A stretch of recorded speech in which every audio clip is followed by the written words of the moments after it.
Dr. Zhong, thank you for joining us. On May the 12th, an independent review panel, which you're a member of, criticized the government for their response to the COVID-19 pandemic. You were also on the team that wrote this report. Tell us how you got to such conclusions. Well, I think this report's not only aiming to the order at the government per se, but also related to the member states, stakeholders, United Nations agencies such as WHO, World Bank, and so on.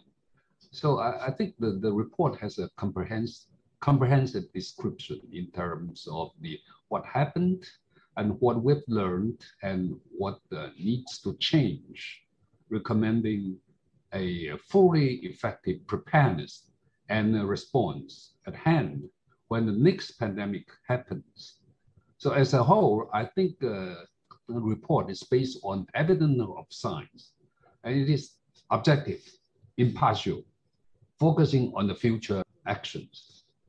The report commends a few countries such as New Zealand, South Korea, Singapore, as well as China in their containment measures. So what did China do right, in your view? I think you have mentioned some of the few countries have been doing quite well. So the report had mentioned some countries had adapted aggressive containment strategy. So namely for personal, the physical distancing, testing, and wearing mask and hand hygiene.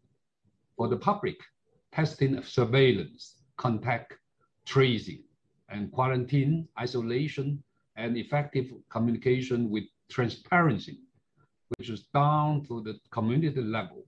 This strategy had led to a successful containment of COVID-19 pandemic. I think it's a conclusion that a few countries, and China is on the list. Tell us more about your colleagues on the panel and how can this report help push forward pandemic control efforts around the world? So we've got 13 members in the independent panels.